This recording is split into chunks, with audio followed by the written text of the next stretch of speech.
In 1988, Michael Jackson's Bad made history with 5 #1 singles and shattered global sales records. Yet the Album of the Year Grammy went to Paul Simon's Graceland instead. Critics called it an artistic triumph, but millions saw it as the Academy turning its back on a cultural phenomenon. How did the world's biggest pop star lose music's top prize? And what does that say about the Grammys' true priorities? The real story is more tangled and more revealing than you've ever heard. Paul Simon arrived in Johannesburg in early 1986, searching for new sounds and voices. The sessions that followed became the backbone of Graceland, blending American songwriting with South African rhythms and harmonies.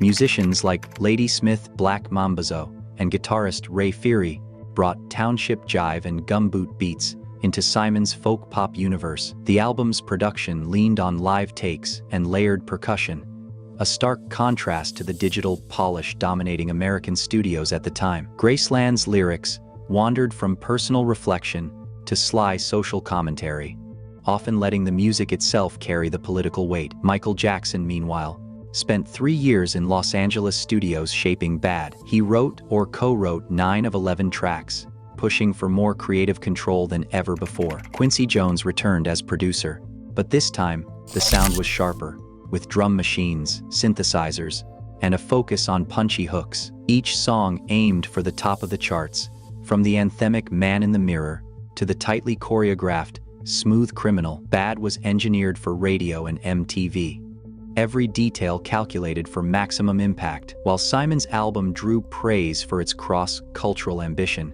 it also sparked debate over the ethics of recording in apartheid-era South Africa. Jackson's Bad, on the other hand, was seen as the ultimate pop product, relentlessly modern, visually driven, and built for mass appeal. For Grammy voters, the choice was not just between 2 artists, it was between 2 visions of what an album could be: global fusion recorded in defiance of a boycott, or a meticulously crafted statement from pop's reigning architect.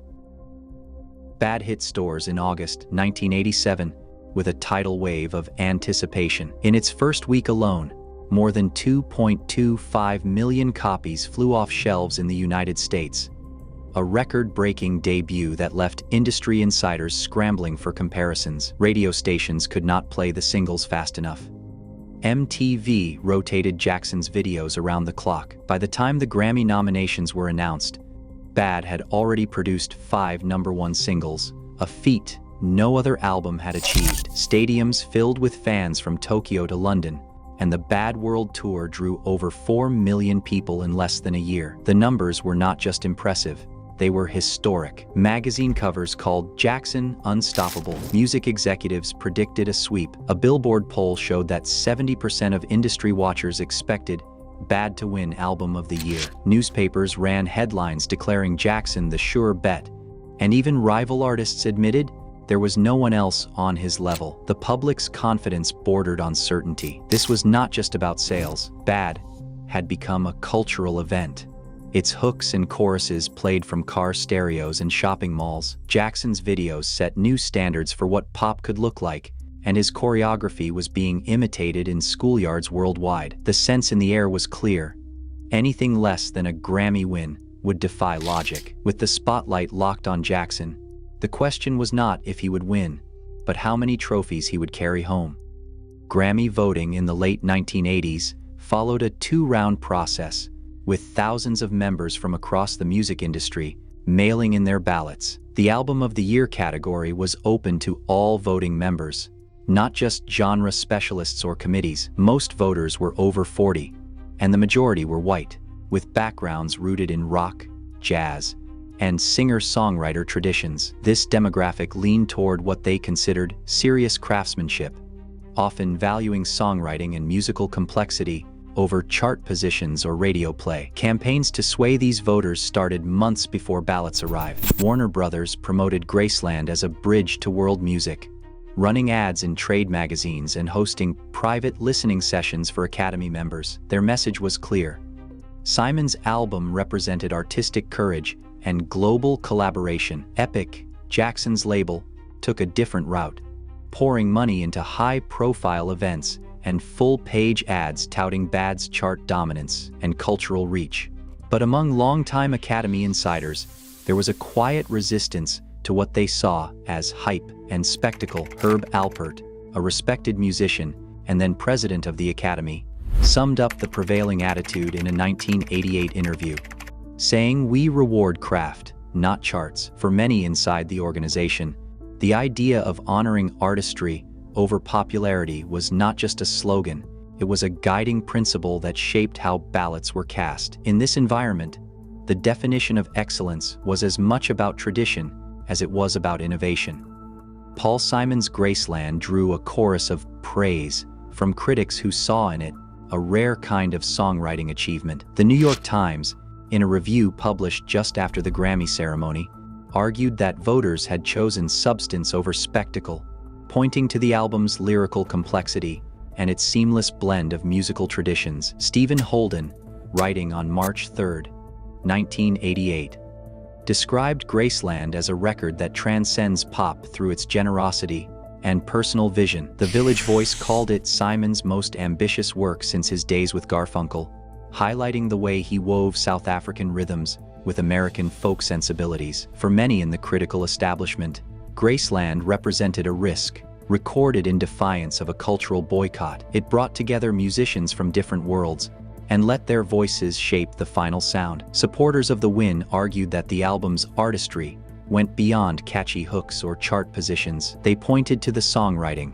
the subtlety of the arrangements, and the collaborative spirit behind the project. To these ears, Simon's willingness to step outside familiar territory and elevate other artists on a global stage was exactly what the Grammys were meant to honor. In their view, Graceland's victory was a validation of craft and vision, not just a reward for popularity.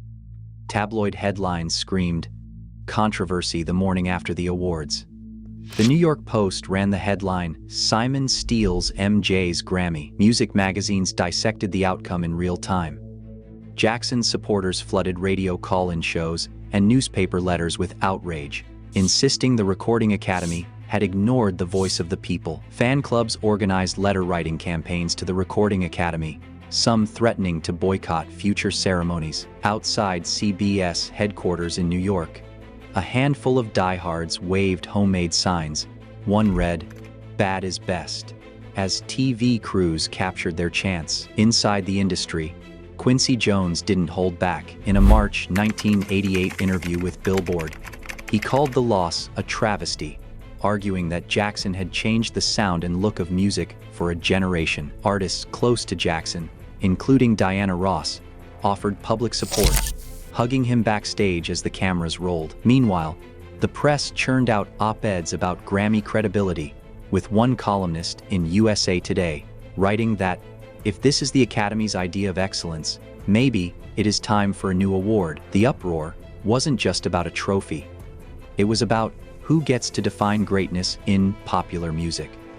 Patterns like this did not end with Michael Jackson. The Grammys have a long history of overlooking seismic shifts in popular music, only to catch up years later. In 1989, after years of ignoring hip-hop, the Academy finally introduced a rap category, long after the genre had already changed the sound of radio and the shape of youth culture. That first year, the award was not even televised, drawing protests from artists and fans who saw it as another sign that the Recording Academy lagged behind the times. This disconnect between the Academy and the broader music world has surfaced again and again. In 2017, the Album of the Year trophy went to Adele's 25 over Beyoncé's Lemonade, sparking a new round of headlines and debates. Critics and artists questioned how an album that defined a year for so many listeners could lose to a more traditional pop record. Each time, the conversation circles back to the same question: who gets to decide what greatness sounds like? The legacy of these decisions is not just about one artist or one night.